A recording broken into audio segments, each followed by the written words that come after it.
Welcome back, everyone, to another episode of Sporting Max. For today, we're joined by Jam TV's Luke Tunnecliffe. Welcome to the podcast, Luke. It's amazing to have you on. How you going? G'day, Max. Good to see you, mate. Good to have you on, Luke. Now, I'd like to start off with sort of what was growing up like for you. What was growing up like? It was great. Had a fantastic childhood out in the northern suburbs of Melbourne, and like most kids, it was sport, and sport. And I was very lucky where we lived, and meeting a lot of good people, and had great mates, and very lucky. What sports did you play growing up? Probably like most kids in my area, it was football, basketball, and cricket. Yeah. As much as you could possibly get. It's a bit different these days with iPads and laptops and phones and all that sort of stuff. We didn't have that back in my day. So we spent a lot of time outside, which we were fortunate to do. When did you start to, get an edge or sort of passion for the producing side of sport? Well, a long way down the track, Max. My path to producing sport took a few twists and turns, and I started straight out of school. I got an AFL traineeship and started at the Collingwood Football Club. Mm-hmm. Spent 4 years at the Collingwood Football Club in the coach's box there. Had an amazing time, and then from there went to Channel 9 and spent 10 or so years at Channel 9, and along the way worked for Triple M and Jam TV for the last 10 years. So was producing something I thought about as a young age? No. Did I realise at some point, like all kids, I wanted to be a footballer or a cricketer? I realised at one point that I wasn't good enough. So the next best thing was to work in sport. Now you mentioned sort of working with Channel 9 for 8 or so years. Producing sports from the Olympics to the Commonwealth Games. You've done cricket, AFL, and World Swimming Championships. Can you expand on the experience of broadcasting live television and live sport? Live sport on TV or on radio is a great buzz. It's you just never know where it's going to go, particularly live sport on TV. You can put a plan in place, but ultimately you don't know what's going to happen out in the field. So what you do is you have plan A, B, and C, depending upon what you think might happen, but you might end up at plan E or F, depending upon what happens on the field or in the pool or on the court. You just never know. So what was working with 9 like for you? Oh, amazing. I was at 9 in the halcyon years where, Wide World of Sports was a big brand doing the biggest sports. We're really fortunate to travel a lot. I was at a young age, and just see great sports people and just learn so much. And you do. I think sport is one of the great things for all people. I think you learn a lot out of sport, and I'm teaching my son now, who's coming through. Sport can teach a lot. So how did you get your position at Jam TV in 2012, working alongside the great Eddie McGuire? I have known Ed for 20-something years, basically when he began back at Collingwood in 1999. And and so I've worked a lot with him over the journey, and he and Jam TV CEO Cos Cardone said, right, we're going to start up a new business, and we want you there. And I knew it was the way of the future, and they got things rolling for a year or so, and then I joined, and haven't looked back. Now throughout 2014 to sort of 2016, I believe you were a part of the Recruit AFL TV show and the NRL's The Rookie Show. What did those two shows mean to you in terms of it's a television show, a TV show, and it's sort of, I guess, a reality show? Certainly was. They meant a lot to me because, we created them from scratch. And when you start something, the hardest thing is, starting something from scratch and getting it onto a TV platform. And we were lucky that Foxtel, back at that stage, they saw what we saw, and the recruit, was such a rewarding experience. It was hard, but it was rewarding just to give people out in the suburbs the opportunity to make it to an AFL list. And we did the same in the NRL as well. And, with the recruit, particularly the second recruit who won, Matty Eagles, he was on the Brisbane Lions list for 4 seasons. It's a pretty remarkable effort for, at that stage, he was a 25 or 26-year-old who basically hadn't played a lot of footy to end up getting 4 years on the AFL list. So really proud of what we put together. And, I still speak to a lot of the guys who appeared on both the AFL and the NRL version of those shows.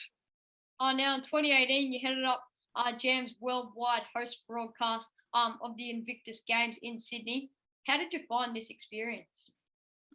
Amazing. Ultimately we're working for Prince Harry, because the Invictus Games is his legacy, or was his legacy when he was in his previous role, I suppose we should say.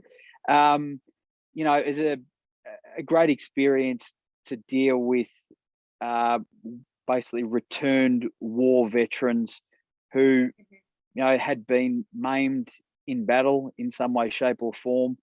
And that could be mental or that could be physical. And just to see what sport played a role with them to help in their recovery. And the Invictus Games brought nations from all around the world together to Sydney over I think it was a 10-day period from memory. And yeah, we did it for the ABC domestically, and then worldwide it went out, to every country. So it was a great experience, and just met some wonderful people over the journey. That Invictus Games, what was it like to see and maybe sort of hear of people's sort of tough experiences in war? And you mentioned how it can impact them physically, but also mentally. Oh, it was tough. We dealing with these guys who have had, they have been in legitimate war. We sometimes talk about sport as, going into battle or going into war. The reality is, sport is nothing like actually going to war like these guys had. And you had to tread carefully. A lot of them have seen just horrific things that nobody should have to see. And the mental trauma that comes with that, it was actually really inspiring to see a lot of these guys who have had post-traumatic stress come out and use sport as their form of recovery. And it was great to meet people from all around the world who came to it in Sydney. Now you had the role of, I believe, executive producer in the recent success of the AFL's Making Their Mark docu-series. What's the series all about? You're telling me you haven't seen it, Max? I've seen a couple of episodes. Come on, mate. No, Making Their Mark was a show where we wanted to look through the eyes of 6 different people, key characters at AFL clubs across a 12-month period, so the 2020 season. And as we now know in hindsight, what we thought we were going to be shooting ended up very, very different thanks to COVID. And the show evolved and changed and moved and stopped and started and went in many different directions. But we're pretty happy with what we put out, and the numbers of people that have signed up to watch Amazon off the back of it has been fantastic and really rewarding. What are the biggest highlights for you out of that journey of, and you mentioned like COVID interrupting the whole shooting progress? What are the biggest highlights for you when you look back on the experience of shooting that production? The highlights were having an amazing team of people. We had 154 people work on the show to get it to what you see, which is 7 one-hour episodes. And those people had to adapt and change with at some stage, very little notice. We're in exactly the same position as a lot of the AFL, pretty well all of the AFL teams, where they were moving up the hubs, and our cameramen or camera people, our sound people, our producers, they just had to roll with it. And a lot of our people were supposed to be we were going to send them on a plane for what was only going to be a couple of weeks, and they ended up being away for 3 or 4 months from their own families. So I'm just proud of an amazing team that we had, and and what we've put together is really a look at an AFL season unlike any other, and a sporting season unlike any other. And I think in 20 or 30 years' time, when people look back at it, as in the year that was 2020, this will be a time capsule unlike any other. Now, you mentioned before, sort of for the last 18 years, you produced Triple M's coverage of footy Australia-wide. I mean, this is just like an amazing feature to have, and to sort of be a part of. And you've seen the development of, I guess, Triple M and things like that over your time there. How have you found your time at Triple M so far, and what differences do you notice between shooting a TV show or live TV compared to radio? That's a brilliant question, Max. I sometimes get asked that question. I think they both are fantastic mediums. Television, live TV, and live radio. It's exciting. You don't, as I said before, you don't know where don't know where it's going to go.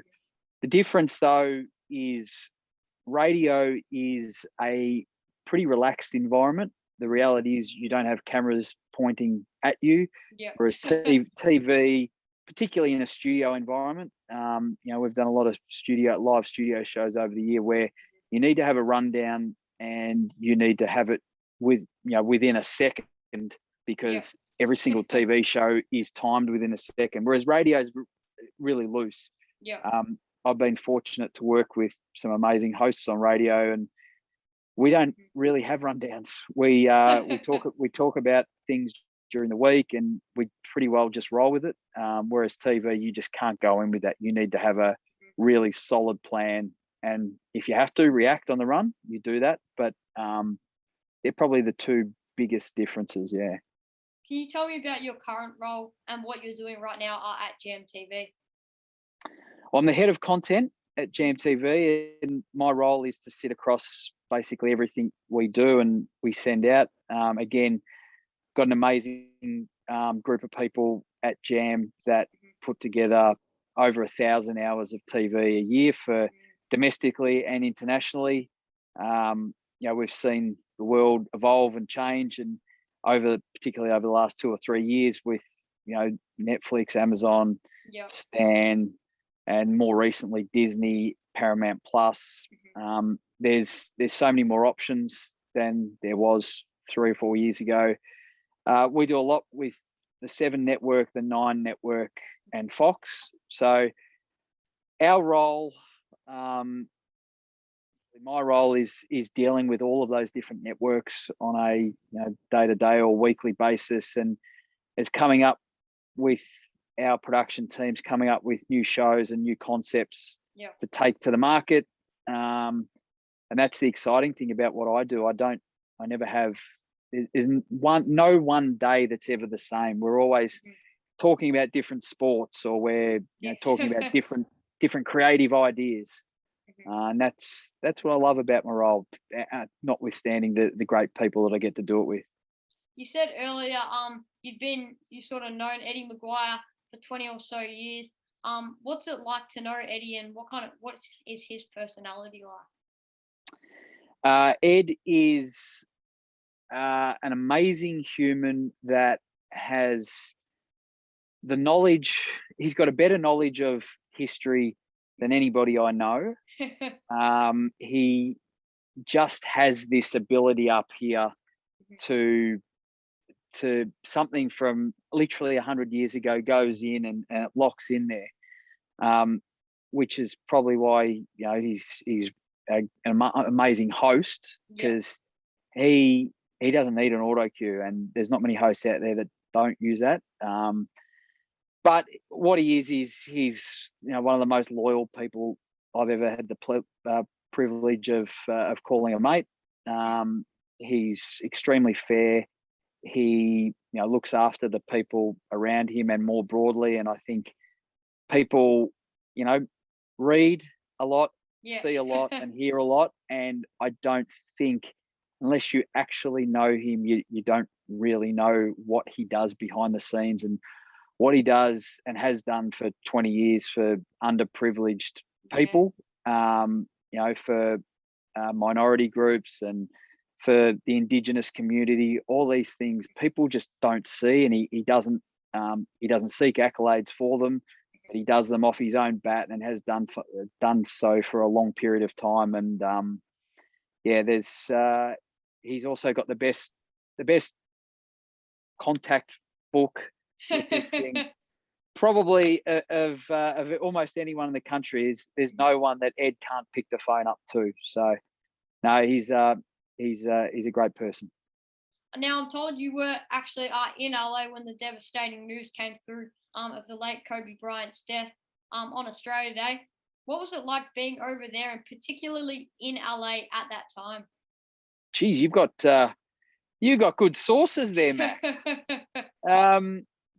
Yes, I was over there. I was over there with Ed at that stage. We were on our way to the Super Bowl, and it was surreal. We were ready to go to an Australia Day party in LA, and you turn the morning news on, and there it is, and it's a 15-minute drive down the road that this has happened. And Kobe was such a larger than life figure in not just the sport of basketball, but sport more generally. So it was quite hard to believe. And I went down to the Staples Center, which is where they were holding the memorial, and just to see the devastation on people.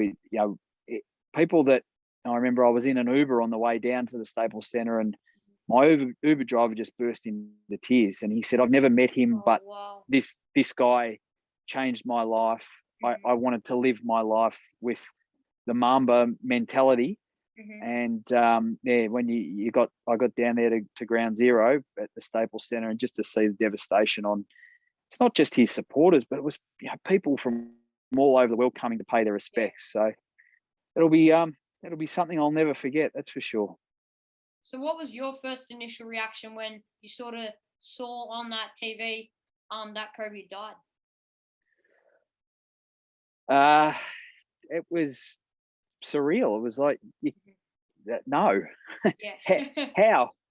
We're here in LA. That doesn't happen. And we were actually due the following night to go and watch the LA Lakers play the LA Clippers in a there was the local LA Derby rivalry, and it was just a surreal place to be.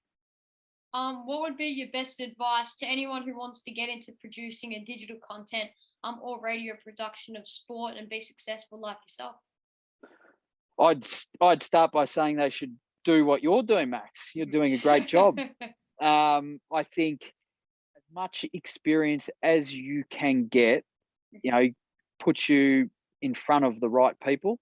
And I think that the more you can put yourself out there and offer your services, at a young age, and we've got relationships at many of the universities, but we've also whereby we've put people into positions straight out of uni, but we've also taken people from all over the place. And for me, it's not about a resume; it's about the want and the willingness to work hard and to learn, and to be a good person and fit in as part of, if you're talking about Jam TV, we like people who fit into our team. So offer yourself up as much work experience as you want to give of yourself. I'd say the more flying hours, that will give you the best chance for somebody to employ you down the track. Thanks, Luke, for coming on the podcast today and putting aside 20 or so minutes of your time to come on and have a chat. It's been an honor. Oh, good on you, Max. It's been my honor to chat with you, buddy. Thanks, Luke. Stay tuned, everyone, for some more Supporting Max.